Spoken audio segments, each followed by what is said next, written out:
Hello and welcome to everyone. This is me Bharti and you are on my channel maths by Bharti. Okay, तो जो आज का topic है वो है चैप्टर 3 और चैप्टर 3 जो है हमारा क्या है, pair of linear equations in two variables. ठीक है, ये आज हम टॉपिक इसको शुरू करने वाले हैं, यानी कि एक्सरसाइज 3.1 आज मैं आपको समझाऊंगी। ठीक है, तो चैप्टर जैसे कि हमारा pair of linear equations in two variables है, तो इसको थोड़ा जान लेते हैं, इसके बारे में क्या चीजें हैं इसमें जो हमें जानना है। ठीक है, तो देखिए यहाँ पर हमें दे रखा है simultaneous linear equation in two variables. ठीक है, तो सभी बच्चे लीनियर इक्वेशन तो जानते ही हैं। ठीक है, टू वेरिएबल्स में सभी बच्चे लीनियर इक्वेशन तो जानते ही हैं। तो चलिए मैं आपको थोड़ा और समझा देती हूँ। डिफिनेशन क्या है, a pair of linear equation in two variables is said to be form a system of simultaneous linear equation. ठीक है, तो ये क्या होती है, देखिए जैसे हमारे पास x plus 2y is equals to 3 एक इक्वेशन ये दे रखी है, दूसरी क्या है 2x minus y is equals to 5। ठीक है, तो ये पेयर ऑफ लीनियर इक्वेशन है। ठीक है, पेयर ऑफ लीनियर इक्वेशन है और टू वेरिएबल्स में है, एक वेरिएबल x है दूसरा वेरिएबल y है, तो टू वेरिएबल्स में ये पेयर ऑफ लीनियर इक्वेशन है। ठीक है, तो ये लीनियर इक्वेशंस कहलाती हैं। इसी प्रकार ये है, यहाँ पर भी टू वेरिएबल्स हैं, एक वेरिएबल u है दूसरा वेरिएबल v है। ठीक है, तो 2u plus 5v plus 1 is equals to 0 और दूसरी क्या है u minus 2v plus 9 is equals to 0। तो ये सारी की सारी जितनी भी यहाँ पर लिखी हुई हैं ये क्या है, ये लीनियर इक्वेशंस हैं। ठीक है, इन टू वेरिएबल्स ये कह सकते हैं। तो बस आपको इसमें इतना जानना और कुछ ज्यादा जानना नहीं है। इसके अलावा और मैं देख लेती हूँ उसमें मुझे क्या समझाना है आपको। अब देखिए यहाँ पर मुझे जो समझाना था, कंसिस्टेंट सिस्टम क्या होता है और इनकंसिस्टेंट सिस्टम क्या होता है। ठीक है, जो आपका एक्सरसाइज 3.1 है उसमें कंसिस्टेंट सिस्टम और इनकंसिस्टेंट सिस्टम के बारे में पूछा गया है, तो मैं आपको समझा देती हूँ।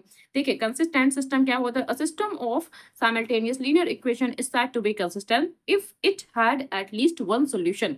ठीक है, तो हम ये कह सकते हैं कि अगर हमारे पास दो लीनियर इक्वेशन है, हम ये मान सकते हैं कि कोई दो लीनियर इक्वेशन थी।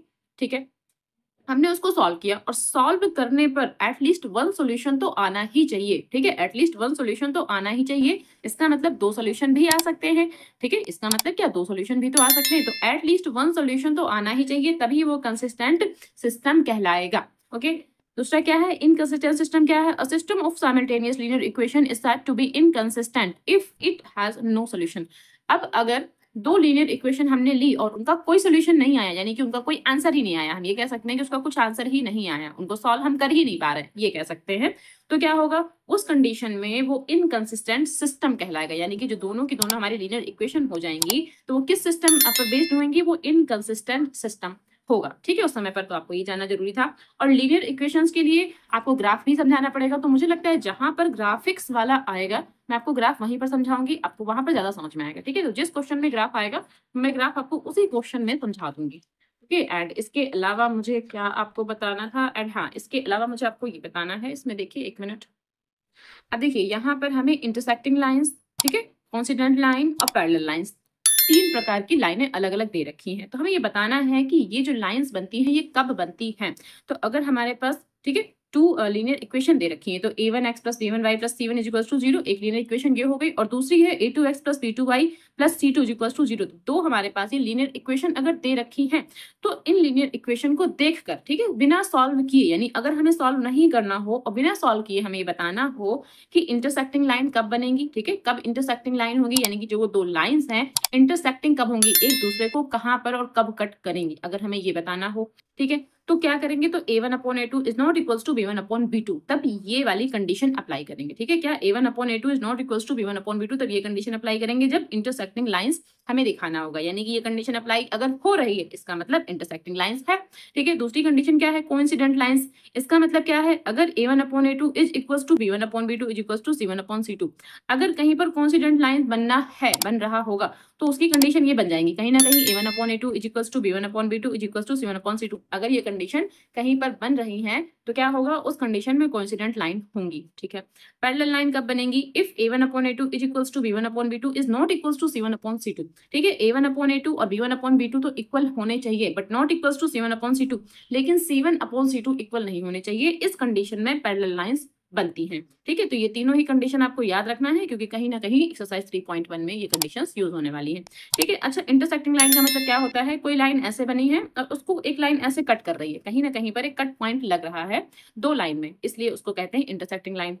कोइंसिडेंट लाइन किसे कहते हैं, अब मान लीजिए कोई लाइन ऐसे बनी हुई है, उसी के ऊपर एक और लाइन बन जाए। ठीक है, उसी के ऊपर या तो उससे बड़ी या तो उससे छोटी। ठीक है, मान लीजिए हमने छोटी लाइन ऐसे बना दी, उसी के ऊपर, जस्ट उसी के ऊपर एक और लाइन हमने बना दी उससे बड़ी, या फिर एक लाइन बनी थी हमने बीचों बीच में एक छोटी सी लाइन और बना दी ठीक है, बीचों बीच में एक छोटी सी लाइन हमने और बना दी, तो उसको कहते हैं कोइंसिडेंट लाइंस। ठीक, उसके लिए ये कंडीशन होती है। अब पैरेलल लाइंस क्या होती है? पैरेलल लाइन मुझे लगता है सभी बच्चे जानते हैं। ठीक है, जो लाइनें आगे बढ़ने पर कभी कहीं भी किसी भी पॉइंट पर इंटरसेक्ट नहीं होती हैं, ठीक है, कभी कहीं भी किसी भी पॉइंट पर इंटरसेक्ट नहीं होती हैं, that is called parallel lines. तो मुझे लगता है आपको ये चीजें अच्छे से समझ में आ चुकी हैं। ठीक है, फिर जहां पर इसका यूज होगा वहां पर मैं आपको और अच्छे से समझा दूंगी। चलिए एक्सरसाइज की बात कर लेते हैं। एक्सरसाइज 3.1 देख लेते हैं क्या है, बेसिक है हमारे पास। तो पहला क्वेश्चन है, Akhila went to a fair in her village. ठीक है, अखिला जो है अपने गांव में मेले में जाती है। ठीक है, she wanted to enjoy rides on the giant wheel and play hoopla. ठीक है, तो वो क्या क्या करना चाहती है? एक तो जाइंट व्हील, जो कोई घूमने वाला कुछ होगा जाइंट व्हील, उस पर एंजॉय करना चाहती है, राइड्स करना चाहती है, सवारी कर रही है। ठीक है, एंड प्ले हुपला, और कोई खेल होगा हुपला, उसको खेलना चाहती है। तो हुपला क्या है? A game in which you through a ring. ठीक है, एक ऐसा गेम जिसमें आप रिंग फेंकते हैं on the item kept in the stall. ठीक है, तो स्टॉल में कुछ आइटम रखे होते हैं, आप वहां पर एक रिंग फेंकते हैं, उसको ये लोग हुपला कहते हैं। And if the ring covers any object completely you get it. ठीक है, तो अगर वो रिंग जो है किसी ऑब्जेक्ट को कवर करती है, किसी भी सामान को कवर करती है, तो वो सामान आपको मिल जाता है। इसको हम लोग हुपला कहते हैं, रिंग फेंकने वाला खेल। ठीक है, ऐसे करके रिंग फेंकते हैं ऐसे करके, और जिस भी ऑब्जेक्ट पर, जिस भी सामान पर वो रिंग आ जाती है, वो सामान उस पर्सन को दिया जाता है जिसने की वो रिंग फेंकी थी। इसको हम लोग क्या हुपला बोलते हैं। Okay, the number of times she played hoopla is half the number of rides she had on the giant wheel। ठीक है, अब हमें यहाँ पर कंडीशन दे रखी है, ये कंडीशन यहाँ से समझने वाली क्या, the number of times she played hoopla, यानी कि जो number of times है she played hoopla, ठीक है, is half the number of rides she had on the giant wheel। तो giant wheel में जब वो राइड करती है उसका हाफ हाफ हमें हुपला दिखाना है। ठीक, तो ये कंडीशन एक है। दूसरी कंडीशन क्या है, each ride cost ₹3 and a game of hoopla cost 4। Ride के लिए, यानी कि जब वो सवारी कर रही है, तो राइड के लिए कॉस्ट दे रही है ₹3 एंड हुपला के लिए वो ₹4 दे रही है। ठीक है, ₹4। If she spent ₹20 in fair, उसने फेयर में ₹20 स्पेंड किए हैं, टोटल उसने टोटल ₹20 स्पेंड किए हैं फेयर में। रिप्रेजेंट द सिचुएशन, तो इस सिचुएशन को हमें अलजेब्रिकली दिखाना है एंड ग्राफिकली भी रिप्रेजेंट करना है। ओके, तो चलिए लगाते हैं इस सवाल को। अब देखिए हम इसमें लेट करेंगे, तो क्या करेंगे, लेट द नंबर ऑफ, जो पहली कंडीशन थी उसके हिसाब से लेट कर रहे हैं। ठीक है, let the number of rides, ठीक है, number of rides on the giant wheel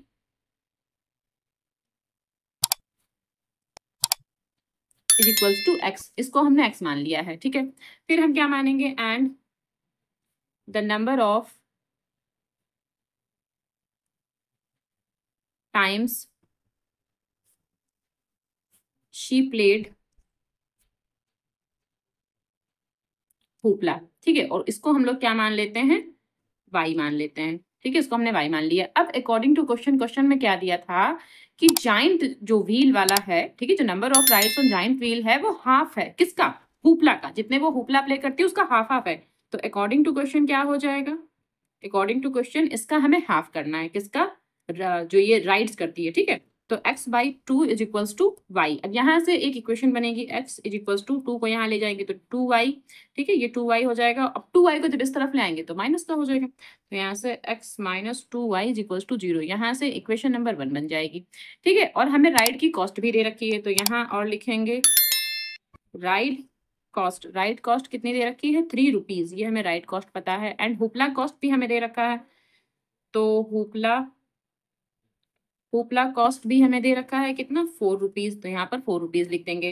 अब अगेन अकॉर्डिंग टू क्वेश्चन क्या हो जाएगा, तो अकॉर्डिंग टू क्वेश्चन क्या था, 3x, क्योंकि जाइंट व्हील के लिए, ठीक है, जो राइड करती है जाइंट व्हील के लिए उसको हमने x माना है, तो यहाँ से उसकी जो कॉस्ट है 3 है तो 3x हो जाएगा। प्लस फिर ये 4 किसके लिए है, प्लेट हुपला के लिए। ठीक है, तो हुपला की कॉस्ट ₹4 है, तो यहाँ से क्या हो जाएगा, 4y इज इक्वल्स टू 20, क्योंकि वो टोटल ₹20 ही मेले में खर्च करती है, फेयर में खर्च करती है, क्योंकि हमें टोटल दे रखा था इसका ₹20। ठीक है, टोटल ₹20 वो स्पेंड करती है वो लड़की, तो यहाँ पर टोटल हमको 20 दे रखा था। तो एक इक्वेशन हमारी ये बनी है। ठीक, तो यहाँ पर इसको इक्वेशन नंबर 2 मान लेते हैं। अब हमें इसको अलजेब्रिकली भी रिप्रेजेंट करना था एंड ग्राफिकली भी रिप्रेजेंट करना था। ठीक है, तो देखिए सबसे पहले तो हमारा जो क्या आई है इक्वेशन वो लिख लेंगे। एक इक्वेशन ये आई है एंड दूसरी इक्वेशन ये है 3x plus 4y is equals to 20।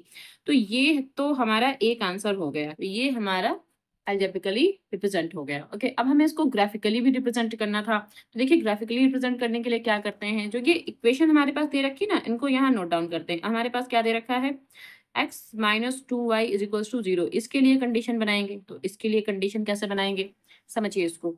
यहाँ से कोई 2 पॉइंट्स निकालेंगे, ठीक है, कोई भी 2 पॉइंट निकाल लेंगे। अब हम इसको ऐसे लिख सकते हैं कि x is equals to 2y, ठीक है, x is equals to 2y ऐसे लिख सकते हैं। तो अगर हम x को 0 लेते हैं, यहाँ x और यहाँ y, अगर हम x को 0 ले लेते हैं तो y की वैल्यू भी 0 ही आ जाएगी, ठीक है, y की वैल्यू भी 0 ही आ जाएगी। अब अगर हम ये कहते हैं कि x की वैल्यू अगर हम, या फिर y को ले लेते हैं, अगर y की वैल्यू हम 2 ले लेते हैं, ठीक है, अगर y को 2 ले, हम यहाँ पर 2 रख कर देखेंगे, तो जैसे यहाँ 2 रखेंगे तो 2 2 जा कितना 4 हो जाएगा, तो x की वैल्यू क्या आ जाएगी 4। तो बस इतनी कंडीशन काफी है, इस इक्वेशन के लिए इतनी कंडीशन काफी है, ठीक है। अब इसको भी ले लेते हैं। अब यहाँ देखिए, यहाँ से यहाँ क्या है 3x plus 4y is equals to 20, ये लिखा हुआ है। अब यहाँ समझिए, यहाँ से भी हम एक ऐसे बना लेते हैं, ठीक है, यहाँ x यहाँ y। देखिए अगर हम x 0 लेंगे, ठीक है, तो अगर x 0 लेंगे तो ये पूरा पोर्शन 0 हो जाएगा, ठीक है, ये पूरा पोर्शन 0 हो जाएगा। तो क्या रह जाएगा 4y इक्वल्स टू 20, इसका मतलब y इक्वल्स टू 5, तो यहाँ पर 5 आ जाएगा, ठीक। अब जिसको ये चीज नहीं समझ में आई, मैं यहाँ साइड में लिखकर भी समझा सकती हूँ। कैसे कि हमने x की वैल्यू क्या ली 0, तो यहाँ पर 3 multiply 0 plus 4y is equals to 20, कुछ ऐसे रहा होगा, ठीक है, कुछ ऐसे रहा होगा। ये पोर्शन 0 बना तो 0 plus 4y is equals to 20, तो y इज इक्वल्स टू 20 और ये 4 अपॉन में चला जाएगा, तो कितना 5 आ जाएगा। तो x की वैल्यू 0 रखने से y की वैल्यू कितनी आ रही, 5 आ रही, ठीक है। अब अगर हम y की वैल्यू 0 ले ले, हमने y की वैल्यू क्या ले ली 0, तो जैसे यहाँ पर 0 रखेंगे तो यहाँ से क्या बचेगा हमारे पास 3x plus 0 is equals to 20, इसका मतलब 3x इज इक्वल्स टू 20, कुछ इतना बचेगा। इसका मतलब x is equals to 20 upon 3, और जब इसको डिवाइड करेंगे तो 6.6 समथिंग आएगा हमारे पास, क्या आएगा 6.6, कुछ इतना आएगा हमारे पास, ठीक है। तो जो x की वैल्यू आ रही है y को 0 रखने पर वो आ रही है 6.6, या इसको 6.7 भी लिखा जा सकता है, ठीक। अब इसका ग्राफ कैसे बनाएंगे, अब देखिए ग्राफ बनाने के लिए मैं आपको स्केल से समझा देती हूँ। देखिए पहले तो यहाँ पर लाइन ड्रॉ करेंगे,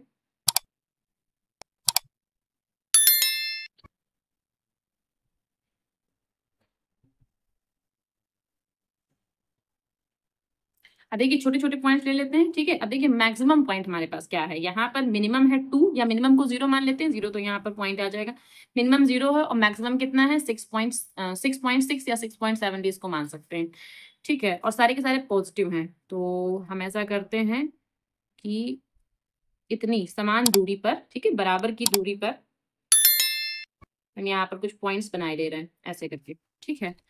और यहाँ पर भी इस तरफ भी बना लेंगे, और सारे के सारे पॉजिटिव हैं तो बस पॉजिटिव डायरेक्शन में ही बनाएंगे, नेगेटिव डायरेक्शन में कुछ भी नहीं बनाएंगे क्योंकि सारे के सारे पॉजिटिव ही दे रखे हैं हमें, ठीक है। तो इतने काफी है। अब देखिए इसको हम फिलहाल के लिए 1 मान लेते हैं, इसको 2, इसको 3, इसको 4, इसको 5, इसको 6 इतना मान लेते हैं, या इसको 7 ले लेते हैं, क्योंकि जो मैक्सिमम है वो क्या है 6.6, तो हम 7 तक ले सकते हैं।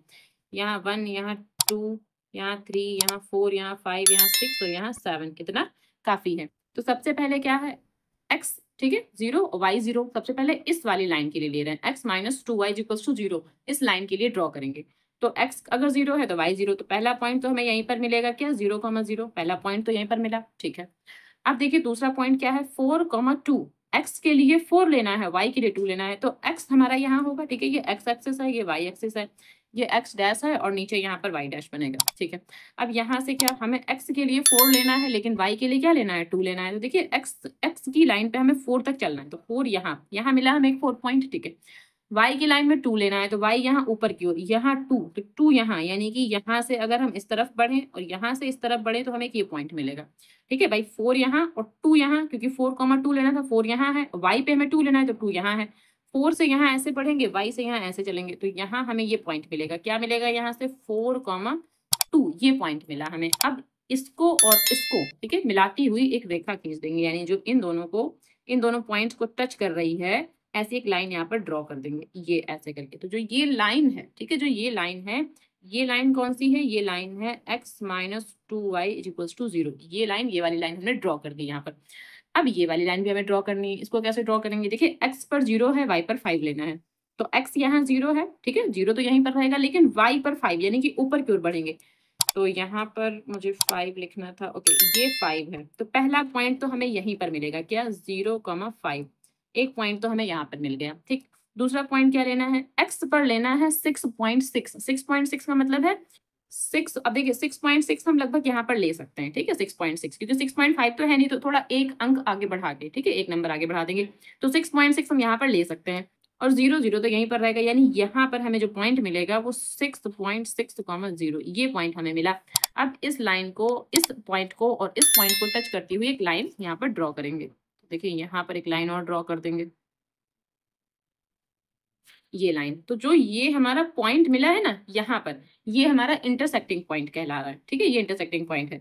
और ये लाइन तो ये हो गई, और ये वाली, ठीक है, ये जो लाइन है ये है। अब इसको भी यहाँ पर लिख लेते हैं, क्या है ये, 3x + 4y = 20।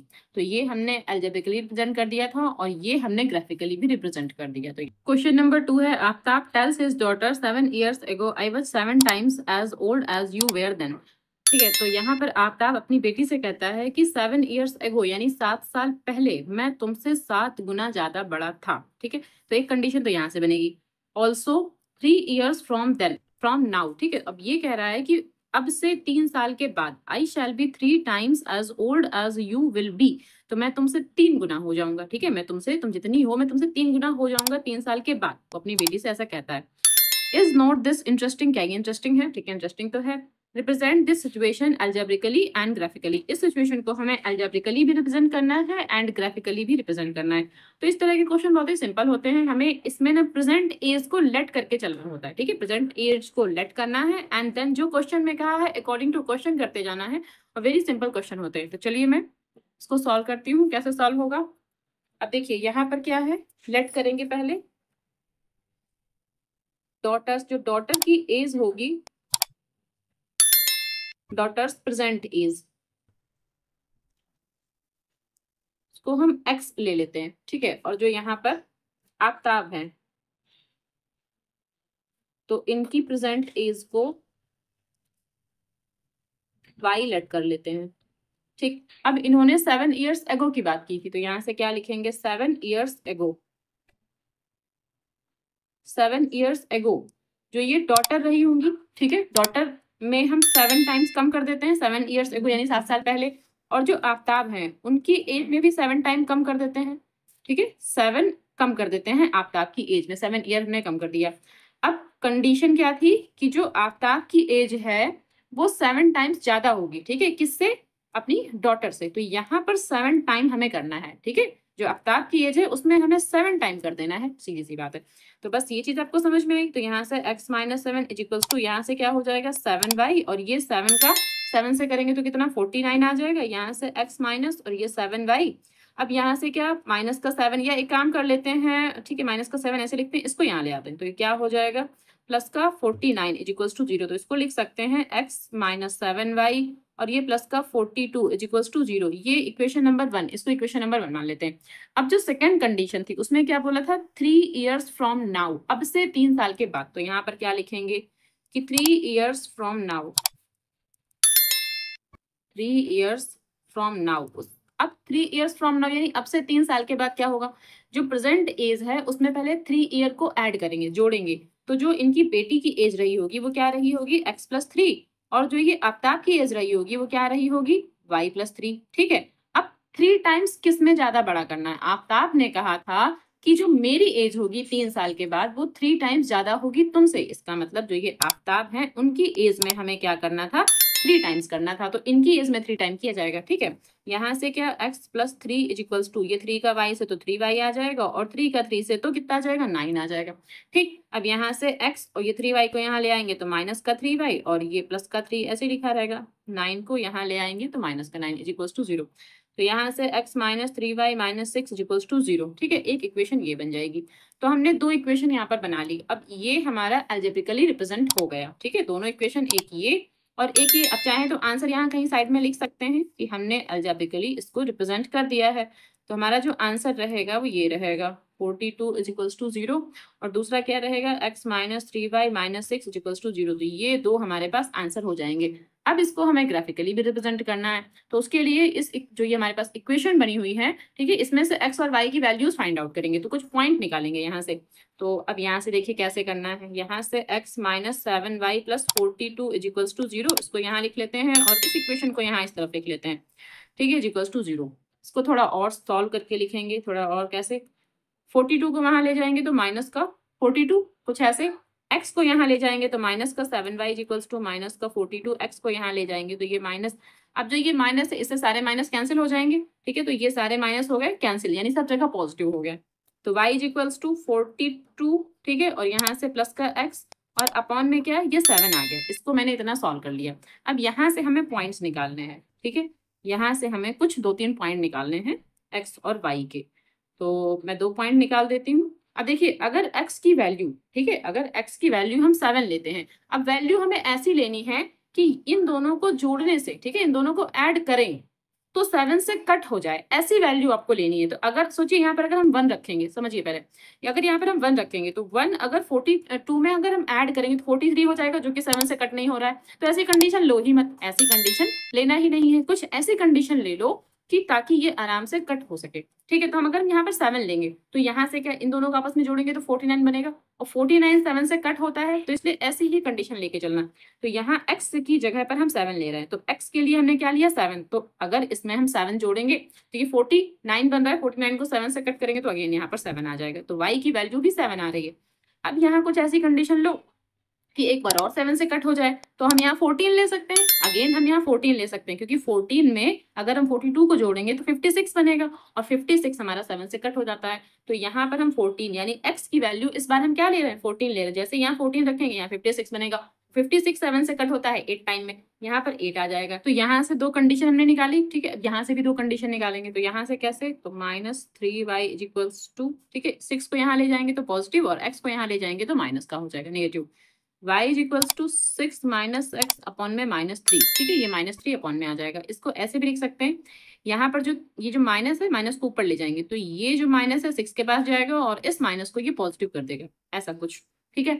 अब देखिए, x की कुछ वैल्यूज यहाँ पर हमें रखनी है, ठीक है, x की कुछ वैल्यूज रखनी है ताकि y की वैल्यू आ जाए। तो देखिए, ऐसी वैल्यू रखेंगे कि यहाँ पर इनको घटाने से, ठीक है, क्योंकि यहाँ माइनस है तो सीधी सी बात है घटेगा, घटाने से, सब्सट्रैक्ट करने से जो भी वैल्यू आए वो 3 से डिवाइड हो जाए, ठीक है। तो यहाँ पर ना एक तो वैल्यू हम ले लेते हैं 12, कुछ बड़ी वैल्यू लेंगे, क्योंकि यहाँ पर भी बड़ी बड़ी वैल्यू है, तो यहाँ पर भी कुछ बड़ी वैल्यू ही लेंगे। अगर छोटी वैल्यू लेंगे तो फिर ग्राफ अच्छा नहीं बनेगा, तो बड़ी वैल्यू लेते हैं। तो यहाँ पर अगर हम 12 लेते हैं तो 12 को अगर हम 6 से डिवाइड करेंगे, ठीक है, तो 12 को अगर हम 6 से सब्सट्रैक्ट करेंगे तो हमारा 6 आ जाएगा। अब 6 को अगर 3 से डिवाइड करेंगे तो 2 आ जाएगा। तो यहाँ से क्या होगा, 12 लेने से जो y की वैल्यू आ रही है वो 2 आ रही है, तो एक वैल्यू यहाँ से मिलेगी। अब अगर हम यहाँ पर लेते हैं 15, तो 15 में से अगर हम 6 को सब्सट्रैक्ट करेंगे तो यहाँ बचेगा हमारा कितना, 9, और 9 को अगर हम 3 से डिवाइड करेंगे तो 3, तो यहाँ 15 लेने से 3 आ रहा है। तो कुछ ऐसी कंडीशन आपको लेनी है, ठीक है, कुछ ऐसी कंडीशन लेनी है। अब अगर ये चीज आपको नहीं समझ में आई तो ऐसा समझ लीजिए कि यहाँ x की जगह पर, ठीक है, y equals to -6 + x upon 3 ऐसे कुछ था, ठीक। अब x की जगह पर एक बार क्या रखना है, 12, तो -6 + 12 अपॉन 3, तो क्या बनेगा, ये घट के 6 आ जाएगा, 6/3 तो कितना, 2, तो यहाँ पर तो 2 आ रहा है, 2 आ रहा है, ठीक। अब यहाँ पर क्या, यहाँ हमने 15 रखा है, तो -6 + 15 और अपॉन अपॉन में ये वाला 3, ओके। तो यहाँ से क्या आ जाएगा, यहाँ से 9/3, तो कितना हो जाएगा, यहाँ से 9, यहाँ से 3, ठीक। तो x की वैल्यू 15 लेने से y की वैल्यू 3, तो यहाँ से भी 2 कंडीशन आ गई। अब इसको हम स्केल द्वारा कंप्लीट करेंगे, ठीक है। तो देखिए, पहले लाइन ड्रॉ करते हैं।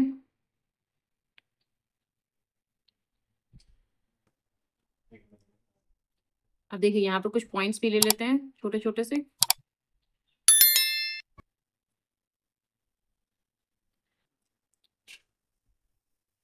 और जो भी पॉइंट्स हम लेंगे ना वो इक्वल डिस्टेंस पर लेंगे, तभी हमारा जो ग्राफ है वो अच्छा बनेगा, अदरवाइज हमारा ग्राफ अच्छा नहीं बनेगा। अगर जो हमारे पॉइंट्स होंगे ना वो इक्वल डिस्टेंस पर नहीं होंगे तो फिर हमारा ग्राफ अच्छा नहीं बनेगा। देखिए, यहाँ पर एक्स डैश जो बनेगा वहां पर माइनस का होता है, नीचे भी माइनस का होता है, तो माइनस वाले इसमें एक भी पॉइंट नहीं है, माइनस वाले एक भी पॉइंट नहीं है, तो माइनस का हम नहीं लेंगे, ठीक है। माइनस के 1-2 पॉइंट ले लेंगे, बाकी छोड़ देंगे।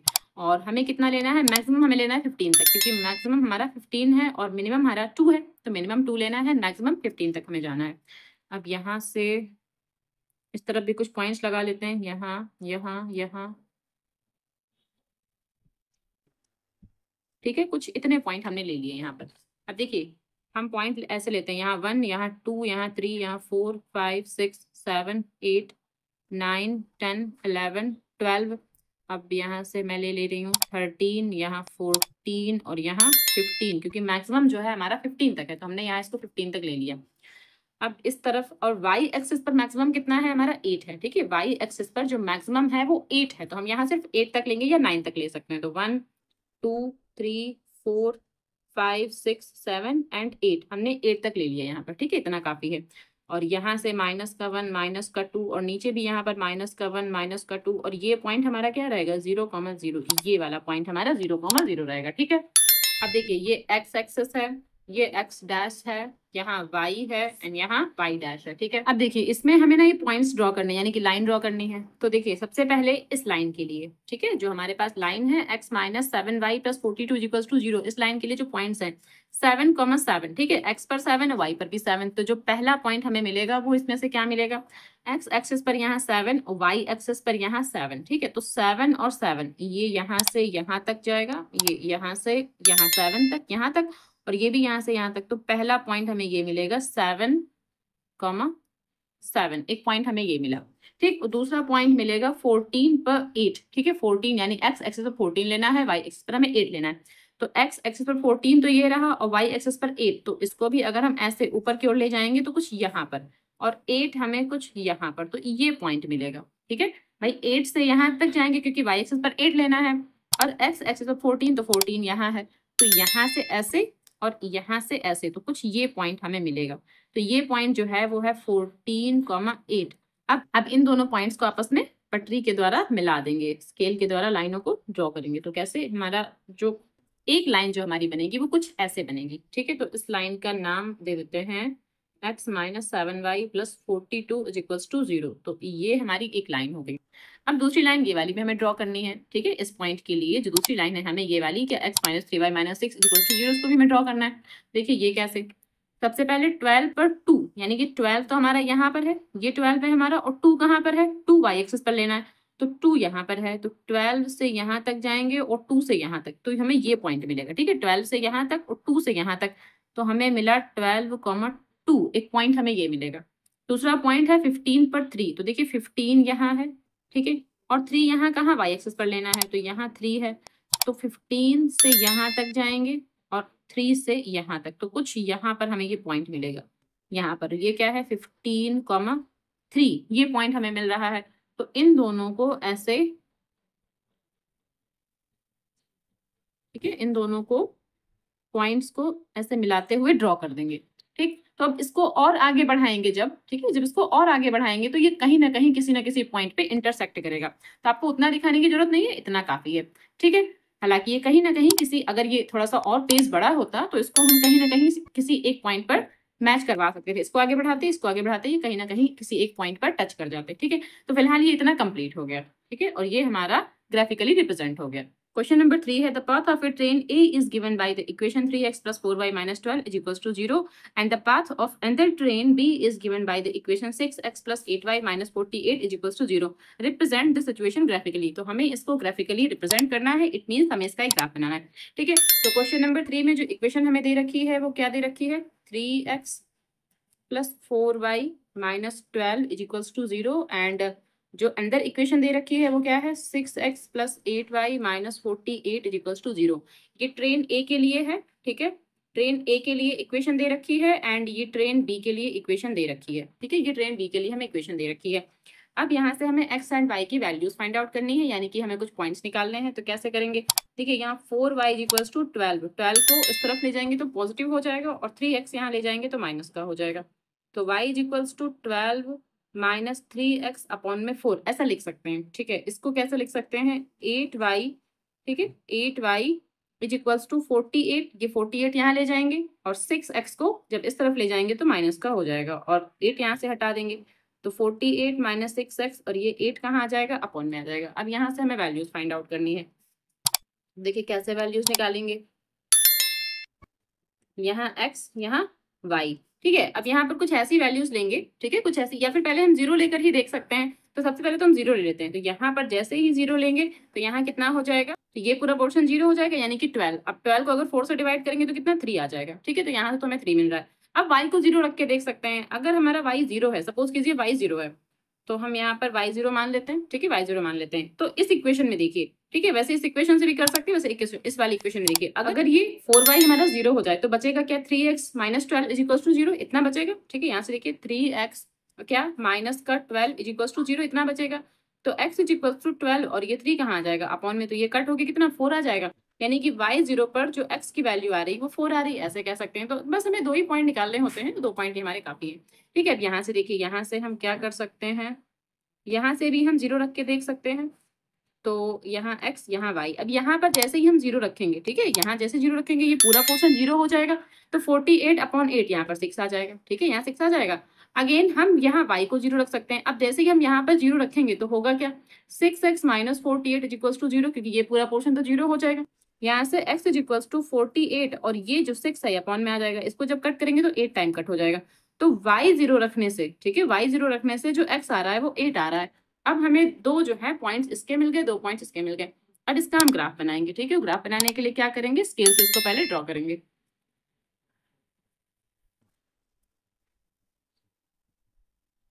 अब देखिए, जो हमारे पास मिनिमम पॉइंट है वो क्या है, 0 0 और 3। ठीक है, मिनिमम है, और जो मैक्सिमम है वो कितना है, 8। तो हमें मैक्सिमम 8 तक जाना है। तो हम ग्राफ अपना ड्रॉ कर लेंगे। ठीक है, तो कुछ पॉइंट्स भी ले लेते हैं।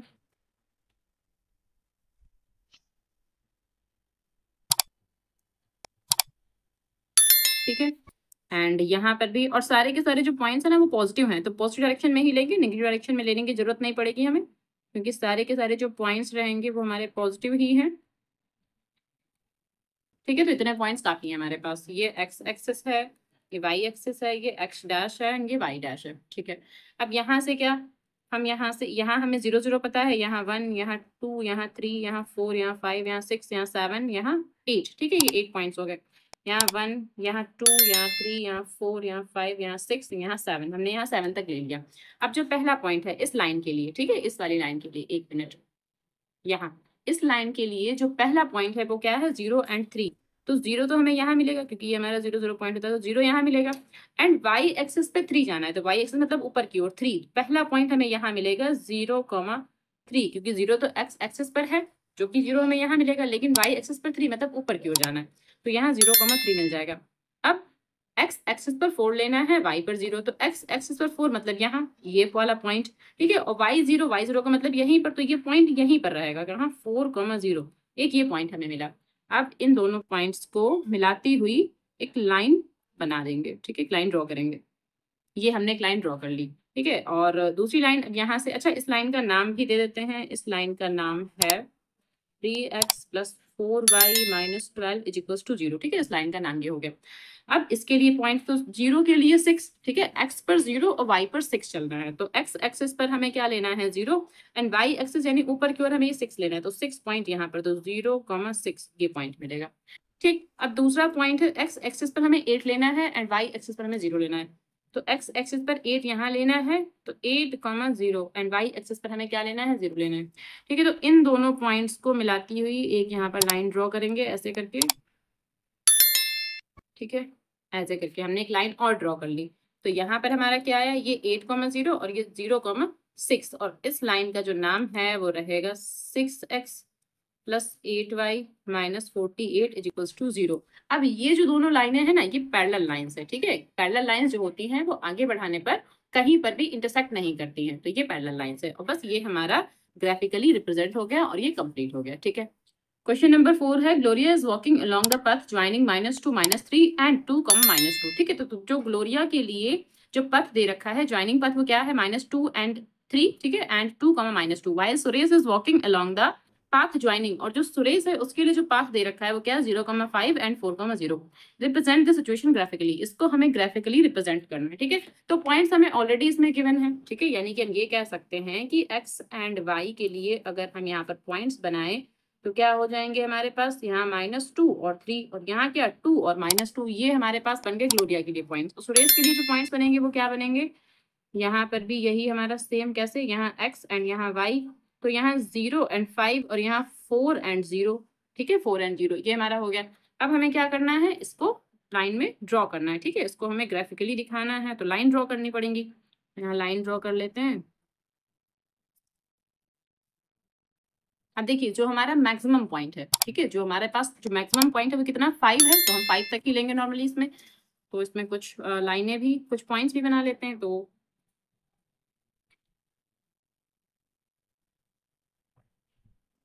और ये लाइनें ना आपको इक्वल डिस्टेंस लेकर ही बनाना है। अगर डिस्टेंस इक्वल नहीं होगा तो आपका जो ये चार्ट बनेगा, जो ग्राफ बनेगा, वो अच्छा नहीं बनेगा, ठीक है।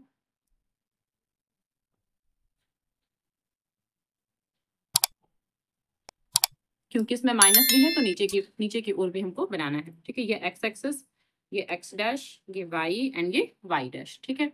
ये हो गया हमारा।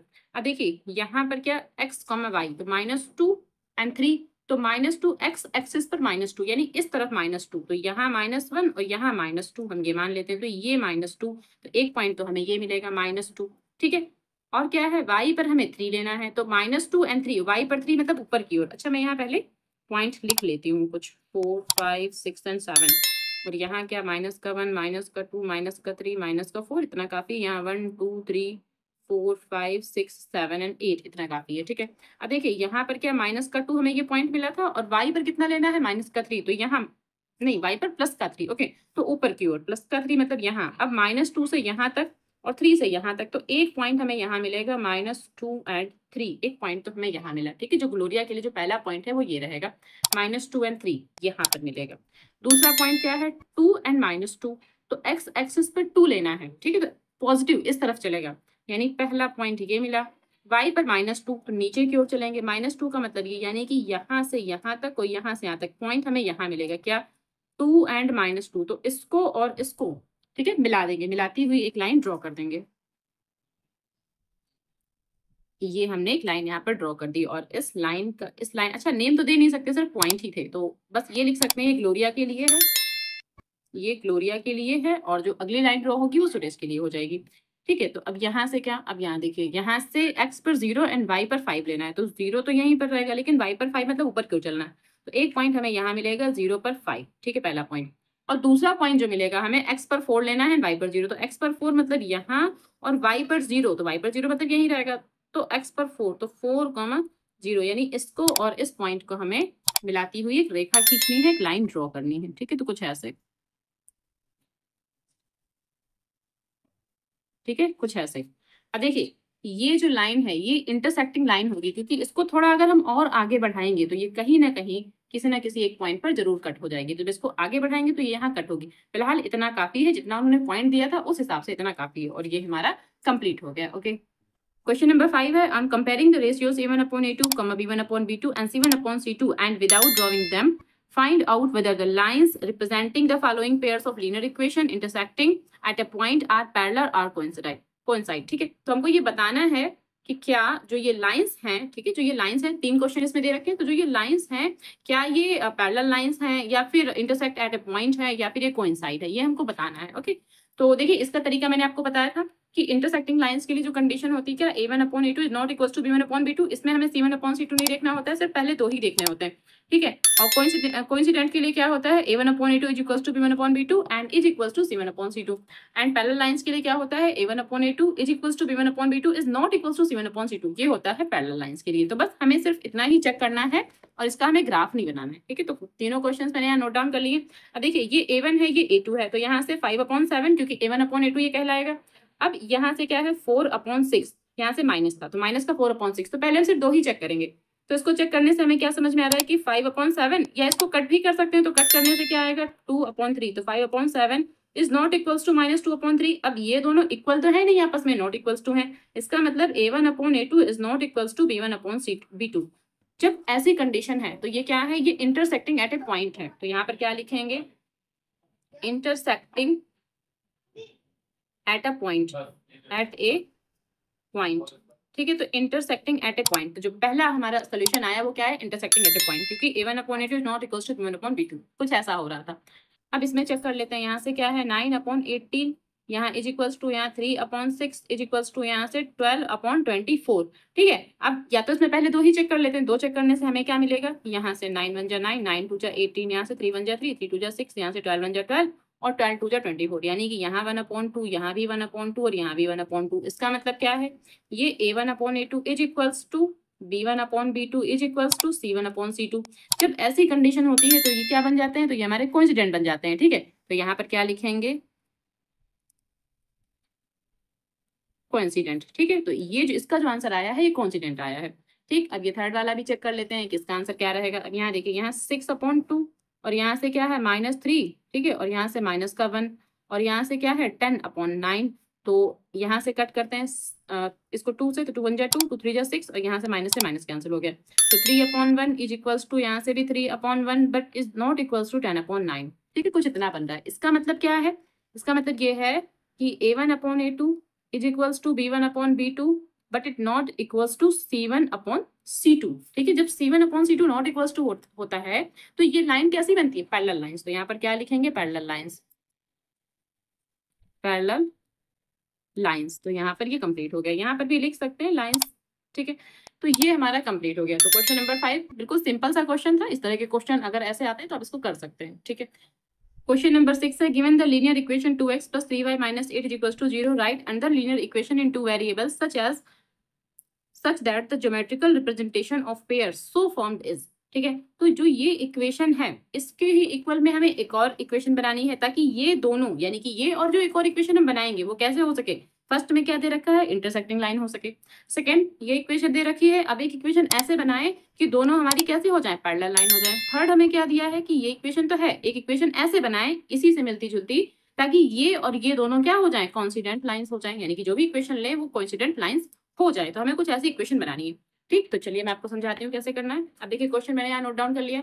अब यहाँ पर जो हमें ये दे रखा है क्या, 2x + 3y - 8 is equal to 0, हमें सबसे पहले क्या लेना है, इंटरसेक्टिंग लाइन। और इंटरसेक्टिंग लाइन के लिए हम ये जानते हैं कि A1/A2 but is not equals to B1/B2। ठीक है, A1/A2 जो होता है नॉट इक्वल्स टू B1/B2 होता है। तो यहाँ ये A1 है, ये B1 है। C1 से हमें कोई मतलब नहीं होता है। ठीक है, C1 और C2 से कोई मतलब नहीं होता है, बस A1 B1 हमें चेक करना है। तो यहाँ और यहाँ कुछ ऐसी हमें कंडीशन लेना है कि ये हमारा इक्वल ना रहे, यानी कि यहाँ हमें 2 नहीं लेना है, यहाँ हमें 3 नहीं लेना है, इसके अलावा कुछ भी ले लो, इसके अलावा कुछ भी ले सकते हैं। तो यहाँ हम सिर्फ x ले सकते हैं, यहाँ सपोज हम 4 ले सकते हैं और यहाँ चाहे तो 8 ले सकते हैं, या हम यहाँ 9 भी ले सकते हैं, इससे कोई फर्क नहीं पड़ता। तो बस बन गई लाइन। अब जरूरी नहीं कि जो आंसर आ रहा हो आप वही चीज लिखें, आपको इसका कॉन्सेप्ट पता होना चाहिए कि इसका कॉन्सेप्ट क्या है। ठीक है, कॉन्सेप्ट ये था कि A1/A2 is not equal to B1/B2। अब यहाँ आप देख भी सकते हैं कि A1/A2 मतलब 2/1। ठीक है, और यहाँ से 3/4। तो A1/A2 और B1/B2 नॉट इक्वल्स टू है, तो बस हमारा ये जो इक्वेशन हो जाएगी ये इसके लिए इंटरसेक्टिंग लाइन कहलाएगी। ठीक है, तो अब पैरेलल लाइंस की बात करते हैं। अब पैरेलल लाइंस में क्या होता है कि C1/C2 जो होते हैं वो नॉट इक्वल्स टू होना चाहिए और A1/A2 और B1/B2 वो क्या होने चाहिए, वो इक्वल्स टू होने चाहिए। ठीक है, जो B1/B2 है और A1/A2 है वो इक्वल्स टू ही होना चाहिए, उसके अलावा जो है वो C1/C2 वो अलग हो सकता है। ठीक है, ये है इसका मतलब। तो देखिए इसको कैसे लिख सकते हैं, इसको हम ऐसे कर सकते हैं, 2 को हम 4 बना सकते हैं, चलिए 4x लिख सकते हैं। 3 को हम फिर क्या बना सकते हैं, 6, तो 6x लिख सकते हैं। अब यहाँ हम चाहे 8 ही लिखें और चाहे इसको हम 9 कर दें या इसको हम 10 कर दें, इससे कोई फर्क नहीं पड़ेगा। ठीक है, इज इक्वल्स टू 0। तो लीजिए बन गई हमारी कैसी, पैरेलल लाइन। अब पैरेलल लाइंस के लिए कंडीशन क्या होती है कि C1/C2 जो है नॉट इक्वल्स टू होना चाहिए। तो यहाँ देखिए, यहाँ से जब हम इसको बनाएंगे तो कैसे बनाएंगे, यहाँ से 2/4, फिर यहाँ से क्या हो जाएगा, इज इक्वल्स टू ये 3 है और ये 6 है तो 3/6 और यहाँ से क्या हो जाएगा माइनस का 8/10। ठीक है, समझिए। तो यहाँ से ये हुआ 1/2, यहाँ से भी 1/2 और यहाँ से इसको जब कट करेंगे तो ये क्या हो जाएगा, इसको जब कट करेंगे यहाँ 4 और यहाँ से क्या हो जाएगा, यहाँ अच्छा माइनस है। ठीक है, तो यहाँ से क्या हो जाएगा 5 हो जाएगा। तो 1/2, यहाँ से 1/2 और यहाँ से नॉट इक्वल्स टू 4/5 आ रहा है। देखिए C1/C2 नॉट इक्वल्स टू हो गया, तो ये बन गई इसके लिए लाइन। तो बस आपको ये कॉन्सेप्ट याद रखना है कि हमें बनाना कैसे है। ठीक है, तो जरूरी नहीं है कि आप जो आंसर लिखा हुआ है वो आंसर यहाँ पर लिखें, आप अपने से भी ये चीज बनाकर लिख सकते हैं। ठीक है, अब बात करते हैं कोइंसिडेंट लाइन की। अब कोइंसिडेंट लाइन में क्या होता है कि जितनी भी जो A1/A2 है, B1/B2 है, C1/C2 है, जितनी भी वैल्यूज हैं वो सारी की सारी इक्वल होनी चाहिए। ठीक है, तो अब इसको कैसे बनाएंगे, अब यहाँ 2 है तो इसको हम 4x लिख सकते हैं। अब इसको फिर हम 6y लिख सकते हैं, तो फिर इसको 8 हमें कितना लिखना पड़ेगा, 16। 8 को हमें 16 लिखना पड़ेगा, कुछ ऐसे इसको हमें लिखना पड़ेगा, तब ये हमारी कोइंसिडेंट लाइन बनेगी। और कोइंसिडेंट लाइन का मतलब क्या होता है कि A1/A2 is equals to B1/B2 is equals to C1/C2। तो यहाँ से क्या हो जाएगा, A1/A2 is equals to B1/B2 is equals to C1/C2। ये कैसी होती है कोइंसिडेंट लाइन, तो ये वाला हमारा आंसर हो जाएगा। ठीक है, और ये कंप्लीट हो गया क्योंकि हमें एग्जाम्पल ही देने थे तो हमने सिर्फ एग्जाम्पल ही यहाँ पर दिए हैं। ओके, क्वेश्चन नंबर 7 है, the cost of 2 kg apples and 1 kg grapes on a day was found to be 160. Okay, after a month the cost of 4 kg apples and 2 kg grapes is 300, ठीक है। Represent the situation algebraically and graphically. इसको हमें algebraically represent करना है and then graphically भी represent करना है। अब इसमें है क्या, 2 kg एप्पल्स है एंड 1 kg ग्रेप्स है, जिसकी की कॉस्ट है 160 एंड अगेन हमें बोला है 1 मंथ के बाद में 4 kg apples and 2 kg grapes के लिए जो कॉस्ट है वो 300 है। ठीक, तो चलिए सिंपल सा क्वेश्चन है, सॉल्व करते हैं इसको। अब देखिए इसको हमें लेट करना पड़ेगा, तो हम यहाँ पर लिखेंगे कि let cost of 1 kg apple 1 kg apple is equals to x, इसको हम x मान लेते हैं, 1 kg एप्पल्स लिख देते हैं यहाँ पर। And cost of 1 kg grapes is equals to y, तो यहाँ पर हम ले लेते हैं y रुपीज, ठीक है। अब अकॉर्डिंग टू क्वेश्चन हमें बोला था कि 2 kg हमारे पास एप्पल्स हैं एंड 1 kg ग्रेप्स हैं, तो 1y या फिर सिर्फ y भी लिख सकते हैं, इज इक्वल्स टू 60। तो ये इक्वेशन नंबर 1 बन गई हमारे पास। एंड अगेन हमें अकॉर्डिंग टू क्वेश्चन बोला था कि 4 kg हमारे पास एप्पल्स है, तो 4x एंड जो ग्रेप्स है हमारे पास 2 kg थे, तो यहाँ पर 2y, ठीक है, ये 1 है, यहाँ पर 2y और ये था 300। तो यहाँ से हमारे पास 2 इक्वेशन बनी, ठीक है, 2 इक्वेशन बनी है। अब ये हमारा सॉल्व हो गया ग्राफिकली, ये हमारा एल्जेब्रिकली सॉल्व हो गया। अब ये हमारा सॉल्व हो गया एल्जेब्रिकली। अब हमें इसको ग्राफिकली भी तो रिप्रेजेंट करना है, तो दोनों इक्वेशन को लिख लेंगे, या फिर मैं यहाँ पर लिख देती हूँ क्योंकि ग्राफ भी बनाना पड़ेगा।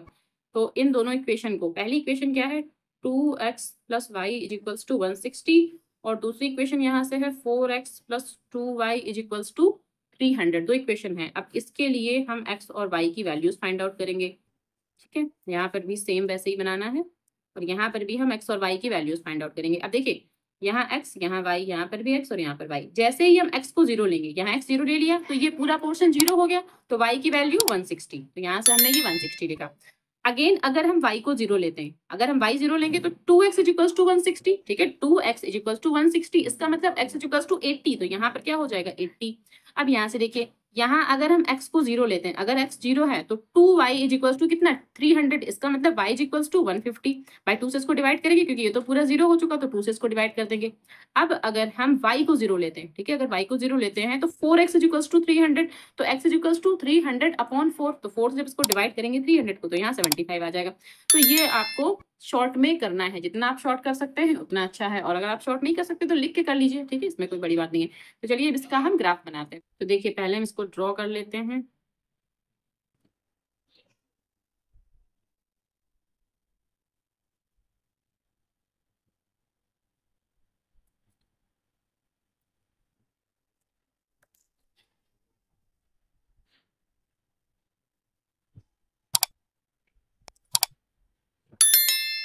देखिए यहाँ पर हम पॉइंट्स भी ले लेते हैं छोटे छोटे से, ताकि ये हमारा आसानी से बन सके।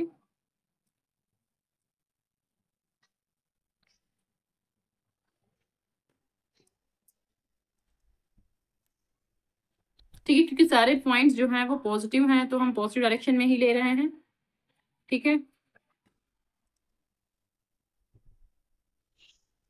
ठीक, इतने काफी हो जाएंगे मुझे लगता है। और यहाँ हम 10 का पैमाना ले सकते हैं, तो यहाँ से 10 लिखेंगे, यहाँ 0 0 रहेगा पॉइंट्स, ठीक है, ओरिजिन पॉइंट है। यहाँ 20, यहाँ 30, यहाँ 40 और यहाँ 50, यहाँ 60, यहाँ 70, यहाँ 80। और x एक्सिस पर ना हमें सिर्फ 80 तक लेना है, ठीक है, x एक्सिस पर जो मैक्सिमम है वो 80 है हमारे पास, इससे ज्यादा नहीं लेना है। यहाँ 90, हम 90 तक ले सकते हैं। ये x है, ये y है, ये x डैश है यहाँ पर। अब यहाँ हमें ज्यादा लेना है 160 तक, क्योंकि जो हमारा मैक्सिमम है वो 160 है, ठीक। तो यहाँ से क्या, यहाँ से 10, यहाँ 20, यहाँ 30, यहाँ 40, यहाँ 50, 60, अच्छा यहाँ आ नहीं पाएगा शायद, फिर भी देख लेते हैं 70, 80, काफी ऊपर तक चला जाएगा, तो चलिए यहाँ 90, यहाँ 100 और यहाँ पर आएगा हमारा 110। या फिर एक काम करते हैं, ये तो बहुत ऊपर तक जा रहा है क्योंकि यहाँ बन ही नहीं पा रहा है, तो इसको ऐसा करते हैं 20 का पैमाना भी ले सकते हैं। तो यहाँ से हम कर देते हैं 20, फिर यहाँ 40, यहाँ 60, यहाँ 80, फिर यहाँ 100 ले लेते हैं। तो बस इसमें 100 तक काफ़ी है। यहाँ पर 120 या 140 और यहाँ से ले लेते हैं 160 और यहाँ ले लेते हैं 180, ऐसा कुछ, ठीक है। यहाँ हमने ले लिया 20 का पैमाना ले लिया क्योंकि बहुत ऊपर जा रहा था ये। यहाँ से 20, यहाँ 40, यहाँ 60 और यहाँ से ले लेते हैं हम इसको 80, ठीक है, यहाँ से 100 और यहाँ से 120, यहाँ से 140, यहाँ से 160, ठीक है, और यहाँ से 180, और ये दो हम यहाँ से हटा देते हैं, तो 180 तक हमने ले लिया, ठीक है, क्योंकि जो हमारा अधिकतम है, मैक्सिमम है, वो 160 है। तो देखिए बनेंगे कैसे, 0 और 160, यानी x एक्सिस पर 0 और y एक्सिस पे 160 लेना है। तो 160 हमारा यहाँ पर है, ये है 160, तो यहाँ से 0 और 160, यानी पहला पॉइंट हमें यहाँ पर मिलेगा 0 और ये 160, यहाँ पर क्या हो जाएगा 0 और यहाँ 160। अब जो अगला पॉइंट हमें लेना है वो क्या लेना है, 80 लेना है, 0 x एक्सिस पर 80 लेना है एंड y एक्सिस पर 0 लेना है, ठीक है। तो देखिए x एक्सिस पर 80, यानी यहाँ ये 80 है, 20 40 60 एंड ये 80, और y एक्सिस पे क्या लेना है 0, यानी कि ऊपर जाने नहीं है। तो ये जो पॉइंट है ये मिलेगा हमें 80,0, ये वाला पॉइंट। अब यहाँ से एक लाइन ड्रॉ कर देंगे, ठीक है, यहाँ से एक लाइन ड्रॉ करेंगे। तो ये लाइन हमने ऐसे ड्रॉ कर ली, ठीक है, और इस लाइन का नाम दे देते हैं, मैं यहाँ से लिख देती हूँ, इस लाइन का नाम रहेगा क्या, 2x plus y is equals to 160, ये वाली लाइन ये हो जाएगी, ठीक है। अब एक और लाइन ड्रॉ करनी है, यहाँ से क्या है, x और y, यहाँ 0 और 150 है, यानी कि x एक्सिस पर 0 और y एक्सिस पर 150। तो 150 देखिए, यहाँ 140, यहाँ 160, तो इसके बीच में 150 हमें ये वाला पॉइंट मिलेगा, ये वाला, ठीक है, बिल्कुल छोटा सा पॉइंट, ये वाला पॉइंट हमें 150 का पॉइंट मिलेगा, ये वाला, ठीक। और एक पॉइंट ये हो गया, तो इस पॉइंट का नाम दे देते हैं, यहाँ लिख लेती हूँ मैं इस पॉइंट के लिए कि ये 0,150 है, ठीक है। अगेन हमें क्या लेना है, यहाँ 75 एंड 0 लेना है, ठीक है। तो देखिए 75 एंड 0, तो यहाँ हमें 75 लेना है। अब ये समझिए, यहाँ 60 है, यहाँ 80 है, तो 60 और 80 के बीच में यहाँ 70 होगा, और 75 कहाँ, इन दोनों के बीच में, यानी यहाँ पर कहीं पर होगा, ठीक है, कहीं यहाँ। एक मिनट मैं आपको और ऊपर करके दिखाती हूँ, ये 60 है, ये 80 है, ठीक है, ये 60 है, ये 80 है, तो यहाँ इन दोनों के बीच में यहाँ 70 होगा। तो अब 70 और 80 के बीच में यहाँ 65 होगा, यहाँ 75 होगा, तो हमें ये 75 लेना है। तो ये और ये, इन दोनों को ऐसे मिलाते हुए एक लाइन ड्रॉ करेंगे, इसको और इसको, तो एक ऐसे लाइन ड्रॉ करनी है, जो ये वाली लाइन है, ठीक है, जो ये वाली लाइन है वो क्या रहेगी हमारे पास, 4x plus 2y is equals to 300, ये लाइन हमारे पास आ गई। और ये दोनों लाइंस कैसी हैं, ये पैरेलल लाइंस हैं, ठीक है, ये दोनों जो लाइंस हैं कैसी हैं, पैरेलल लाइंस हैं, पैरेलल लाइंस जो आगे इंटरसेक्ट नहीं करेंगी, कभी कहीं किसी पॉइंट पर इंटरसेक्ट नहीं करेंगी, ठीक है। तो इसमें कुल 7 क्वेश्चन ही थे जो कि कंप्लीट हो चुके हैं, ठीक है। इसके बाद मैं आपको एक्सरसाइज 3.2 समझा दूंगी, ओके।